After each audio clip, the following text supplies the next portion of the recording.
He was 9 years old and wanted a bicycle. His parents had no money, so he started collecting golf balls in his yard and selling them to strangers on the street. That bicycle changed everything. Today, at 38 years old, he has launched 80 companies, earned hundreds of millions, and lives with total freedom.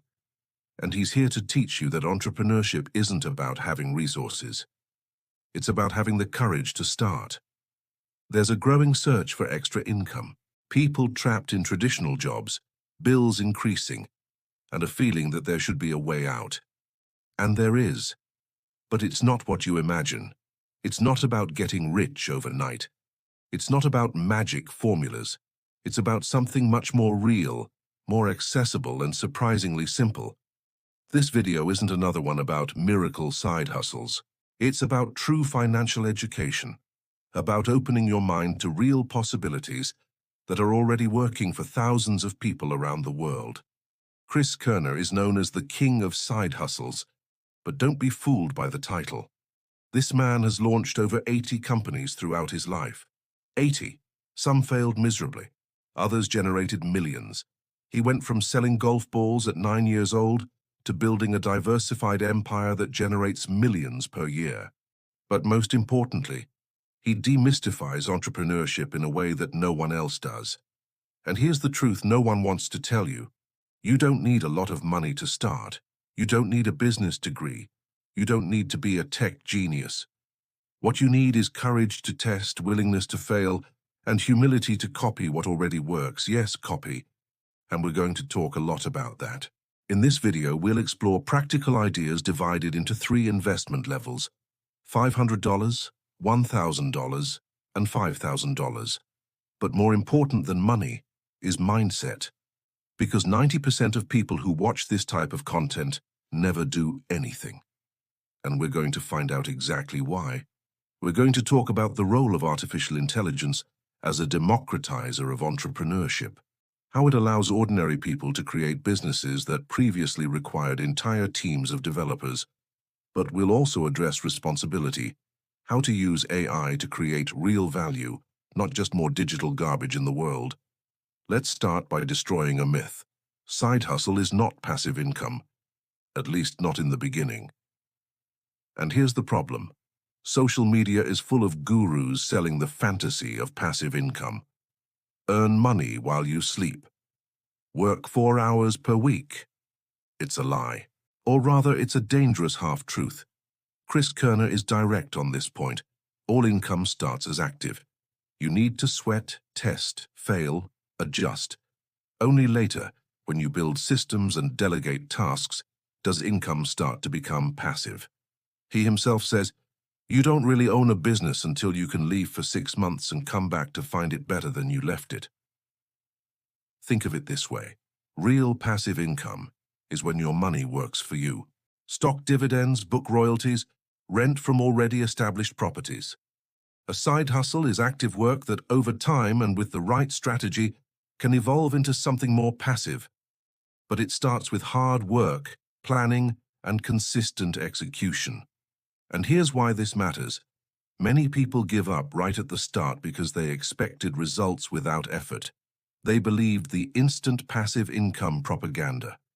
When they discover they need to work a lot, they abandon ship. Frustration comes from wrong expectations, not from actual difficulty. The real path is this. You start with active income. You work directly in the business, doing everything yourself. Then you move to semi-active, where you start automating processes and delegating tasks. And finally, you reach passive, where the business runs itself or with minimal intervention from you. But this journey takes time. It can take months, years. And that's okay. Chris says he spent more years with no income than years with high income, but his successful years compensated for all the years of failure. And this is the raw reality of entrepreneurship. It's not linear, it's not guaranteed, it's not easy. But it's possible. Now let's get to the real obstacle. It's not lack of money, it's not lack of ideas, it's fear. Chris is categorical. The biggest obstacle to success is people caring too much about what others think.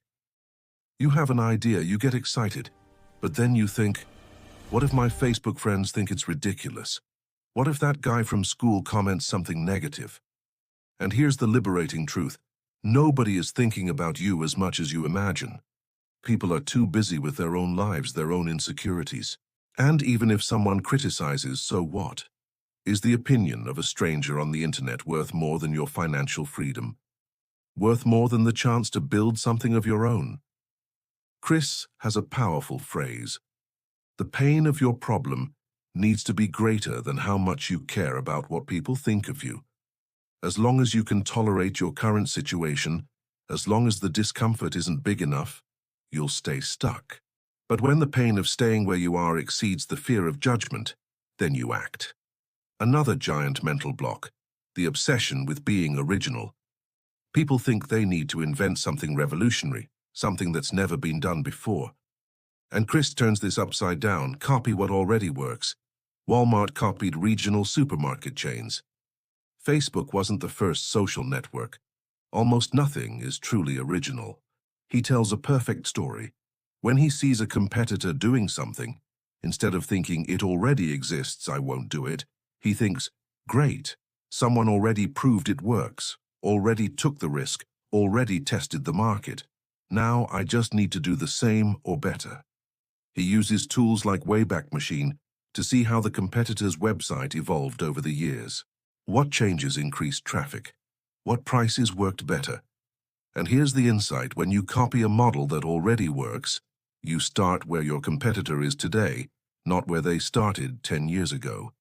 You skip years of trial and error. You learn from their mistakes without having to make the same ones. We're not talking about stealing intellectual property, logos, or content. We're talking about business model, structure, strategy. Chris gives a practical example. He had a logistics business where brands sent products to his warehouse, and he handled all the shipping. In the beginning, he looked at competitors and thought, why do they charge so many different fees? Storage fee, picking fee, shipping fee, fee to track expiration dates, and this is too confusing. I'm going to simplify and charge a flat fee. Result: it was a disaster. Over time, he learned the hard way why each of those fees existed. When a client closed their doors, he was stuck with products in the warehouse unable to charge for storage. Picking fees existed because some orders are much more labor-intensive than others. He thought he was smarter than the competitors. He wasn't. They knew what they were doing. The lesson: don't assume your competitors are idiots. If they've been doing something for 15 years and are still alive in the market, there's probably a good reason for every decision they make. Copy first. Understand later. Adjust when you have real data, not when you just have opinion. And there's one more crucial point: the importance of shortening the time between having the idea and doing something about it. Chris says we all have ideas, constantly, but most of us don't do anything. The idea keeps spinning in our heads, sometimes for years, and never gets off paper. The action muscle atrophies. He has a personal rule. If he's still thinking about the same idea 2 weeks later, if it won't leave his head, if he sees things in the world that reinforce that idea, then it's worth exploring.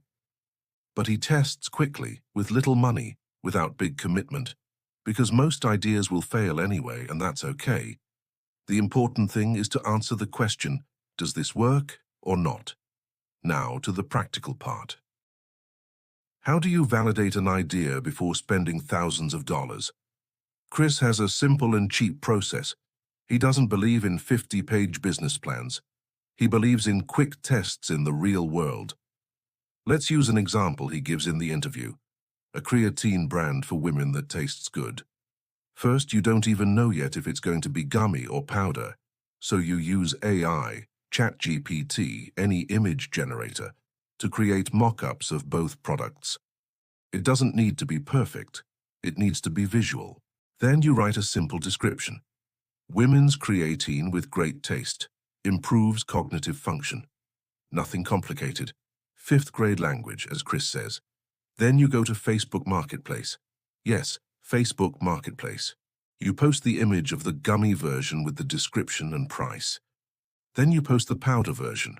Same geographic radius, same description, only the image changes. And then you wait.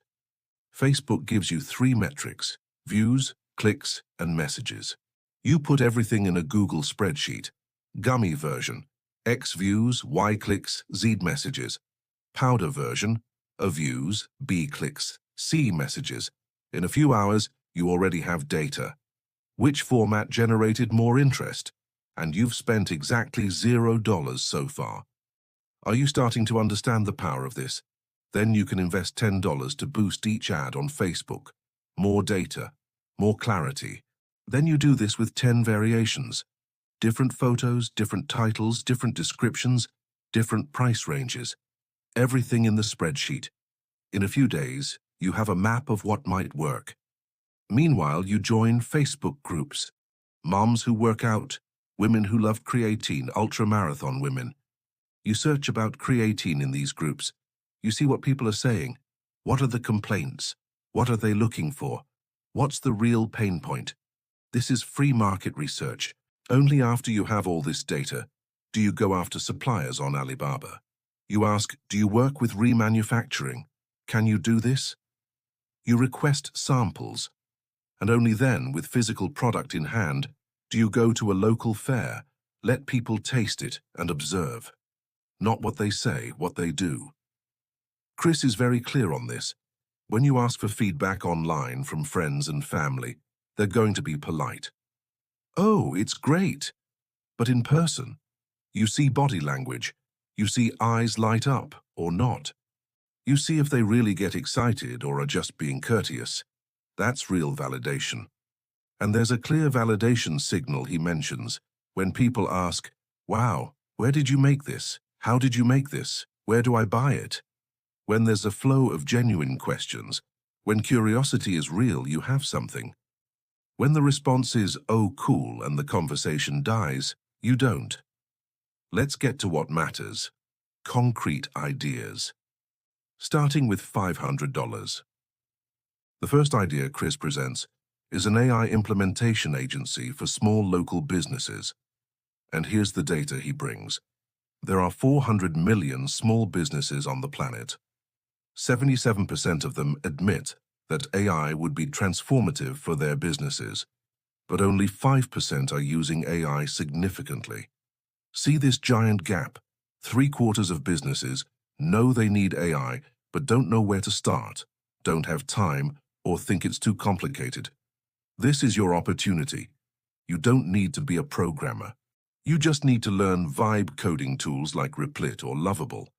What is vibe coding? It's you with no technical knowledge at all saying in natural language, create an app to manage clients for dog trainers, and the tool creates it. Functional? Almost.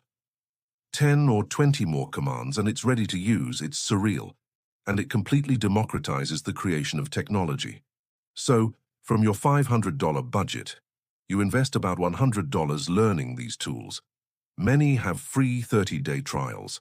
You create your website, Chris's AI Automations or any simple name. Another $400 you put into Facebook ads, targeting local businesses within a 3-hour radius of your home. Your ad says something direct. I'm Chris, and I can implement AI in your business so you make more money or save time.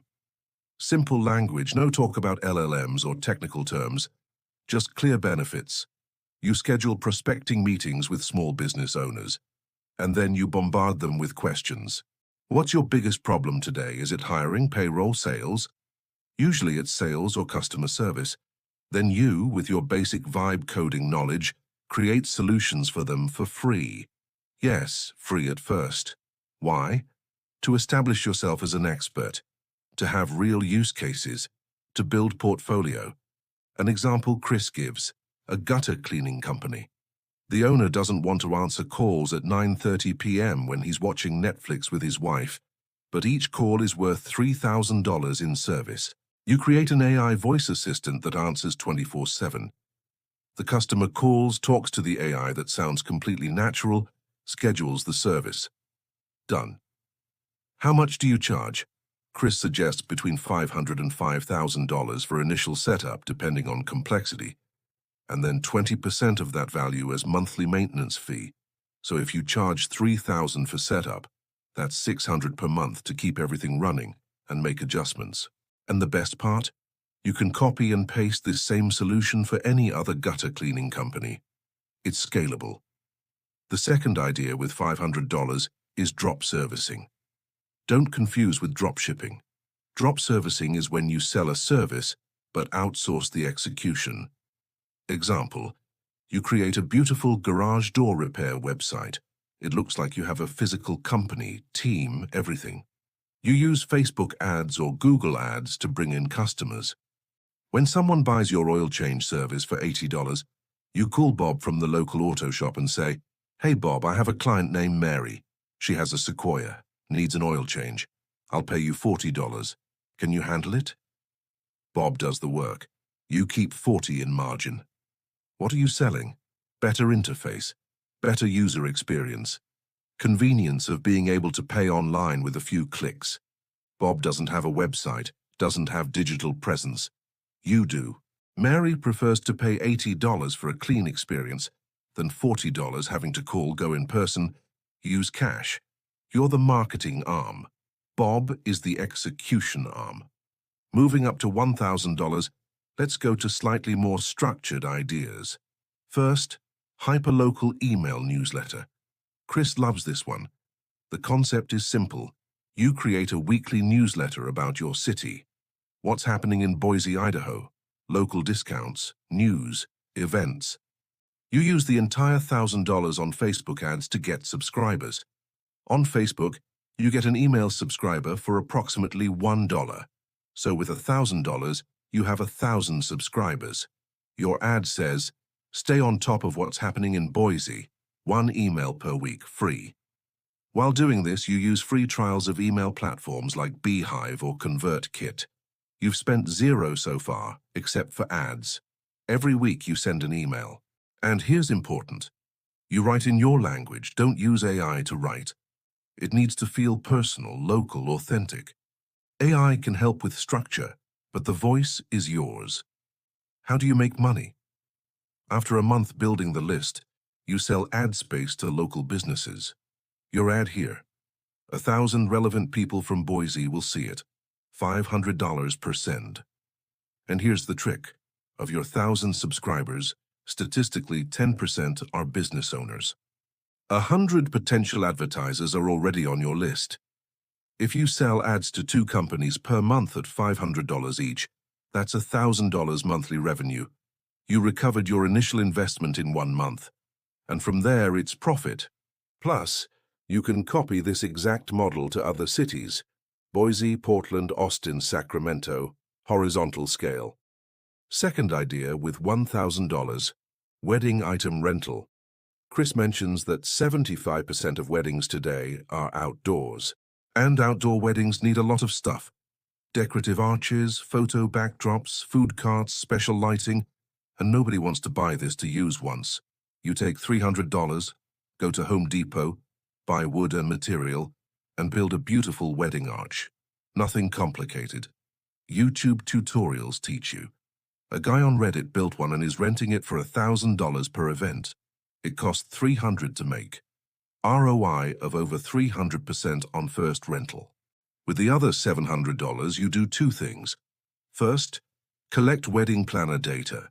Sites like The Knot, Zola, Wedding Wire have all the contacts. Second, you create a simple website showing your product and start cold outreach. Not to brides, to wedding planners. They work with dozens of weddings per year. 1 contact equals potential for many rentals. Now the advanced level, $5,000. And here, Chris brings something completely out of the box, small trailer or RV parks. He's been in this business for 7 years and says something surprising. Small parks with 3 to 10 spots are 3 to 10 times more profitable than buying a single-family home to rent. Why? First, risk diversification. If you have a rented house and the tenant disappears, you lose 100% of revenue until you find another. If you have 8 spots in a trailer park and 1 is empty, you still have 87.5% of revenue coming in. Second, margins are better. Third, less regulation in many places. How do you start with $5,000? You don't buy the park with that money, impossible. You use $2,000 for due diligence, inspections, property title verification, ensuring it's not a scam. Another $3,000 for initial working capital. Pay utility bills, do cleaning, small improvements in the first month. To buy the park, you need creativity, seller financing. This means the seller lends you the money. You make monthly payments to them over years. Why would a seller accept this? Because they're often older people who don't know what to do with a large lump sum at once. And if you default, they simply take the park back and keep everything you already paid. Chris explains the math. Let's say you find a park selling for $200,000 with a 10% cap rate. That means $20,000 profit per year. But this park has no website. Rents are below market. Occupancy is low. You arrive, create a free website with vibe coding, post free ads on Facebook Marketplace, increase occupancy. Suddenly profit goes up to $30,000 per year. The park is now worth $360,000, no longer $200,000. The cap rate math reverses in favor of whoever improves operations. You bought cheap something undervalued, and with simple improvements, without needing to renovate anything physical, you appreciated the asset by 80%. Let's talk seriously about artificial intelligence. It's democratizing entrepreneurship in a way never seen before. Chris says, you simply cannot ignore AI. No matter what you're doing, AI needs to be part of it. And he's right, but there's a giant, however. One of the most liked comments on the original video says, the world doesn't need more soulless side hustles where owners don't care about the product. We need quality, not quantity. And this is extremely important. AI makes it easy to create, but it also makes it easy to create garbage. Another comment, I absolutely refuse to make anything with AI that's just pumping out valueless content, reels and shorts, stealing people's time just to make quick money. I refuse to exploit people's time and money with trash. This awareness is crucial. AI is a tool, not an excuse for lack of ethics. So how to use AI while maintaining quality and purpose? First, use it to facilitate, not to replace critical thinking. Use it to automate repetitive tasks, not to automate creativity without supervision. Use it to amplify your work, not to do mediocre work at industrial scale. Ethical examples of AI use in businesses that Chris mentions. 24/7 customer service voice assistant, freeing the business owner to focus on growth.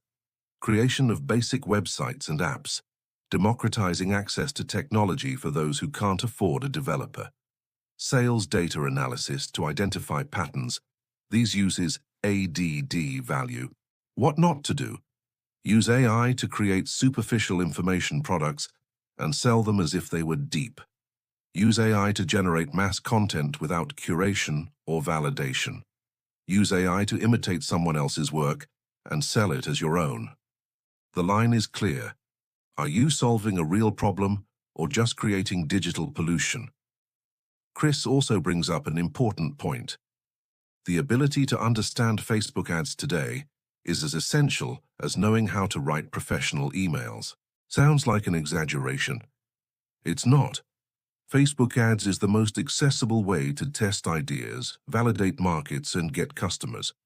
You can learn the basics in days if you focus exclusively on it. Let's talk about what not to do. Chris has a concept he calls mirage opportunities. These are those ideas that everyone tries, seem obvious, but nobody can make work. And there's a reason for that. There's something fundamental in understanding consumer behavior or the market that you're not seeing. Example, apps to organize groups. Every college entrepreneur has this idea. I'm going to create an app for campus groups to know what's happening. Fails 99% of the time. Why? Because you lose 33% of your users every year and gain 33% new ones. Constant acquisition problem. And people don't decide where to go based on digital bulletin boards. They decide based on where friends go. Another example, revolutionary password managers. Seems like an obvious need. Everyone types passwords 1,000 times a day, but dozens of companies tried and failed. Banks have horrible interfaces. Amazon has a confusing interface. Why?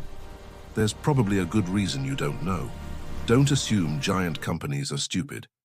Chris also talks about 50-50 partnerships. Statistically, companies with co-founders have significantly higher bankruptcy rates than single-founder companies. Why? Because for 50-50 to work, both need to be equally committed for the life of the business. Invest exactly the same. Grow at the same pace. Be completely selfless with each other. Never happens. If you're going to have a partner, Chris suggests, don't define the split at the first lunch eating acai. Also, don't wait 2 years. The sweet spot is working together for a few weeks or months. Get initial traction, validate that it works, and then sit down to talk about equity. At that point, you already know who contributes more, who has more experience, who put in more money. And there's another consideration. Know your type. Are you a starter, a maintainer, or a finisher? Starters are visionaries, full of ideas, love launching new things. Maintainers are operators, like optimizing processes, making incremental improvements. Finishers are networkers, love closing deals, making sales, connecting people. Chris identifies as a pure starter. He says, if I stay in a business too long, everything falls apart. That's why he needs to pass the baton to an operator or have a partner who compensates for his weaknesses from the beginning. Most people don't know themselves well enough to know their type. And then they enter businesses doomed to fail because they're in the wrong role. Let's recap what really matters here. This video isn't about guaranteeing you'll become a millionaire. It's about something much simpler and deeper. Answering for yourself the question, is entrepreneurship for me? You won't know the answer by thinking. You'll only know by testing. Chris has a phrase that sums it all up. The pain of regret is much stronger than the pain of failure. In 10, 20 years, do you want to look back and think, what if I had tried? Or do you prefer to know for sure that you tried, that you gave it your best shot, that you answered the question? Even if you failed, you'll know. And understand, failure in business is not failure in life. Chris launched 80 companies. Most failed or were abandoned, but some succeeded enough to compensate for all the others. And more importantly, each attempt teaches you something. Each test gives you data. Each failure shows you what not to do next time. Here are your practical first steps. First, choose one idea, not 3, not 5. 1. It can be any of the ones we mentioned or any other. It just needs to be something you can test with little money. Second, give yourself 2 weeks. If the idea doesn't leave your head in those 2 weeks, it's worth exploring. Third, look for who's already doing it. Use Google, use Wayback Machine, study their website, see how they evolved. Copy the basic model. Don't try to reinvent the wheel. Fourth, validate cheaply. Facebook Marketplace, Facebook groups, cheap ads. Test before investing heavily. Fifth, if the signals are positive, then invest more time and money. And remember, you don't need to quit your job. Side hustles are called that because they're parallel. You do them at night, on weekends. It's a few hours per week at first.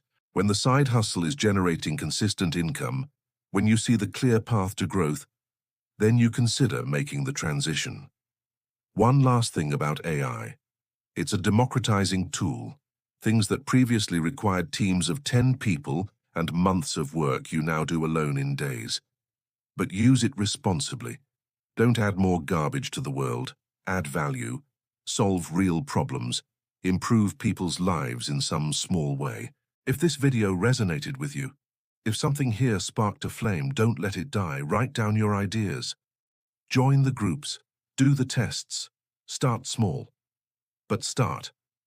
The world needs more people solving real problems, creating real value, building businesses that matter. If you want to continue learning about entrepreneurship, financial education, artificial intelligence, and how to navigate this new world we're building together, subscribe to the channel. New videos every week exploring these ideas in depth. Let's go together on this journey. Until the next video.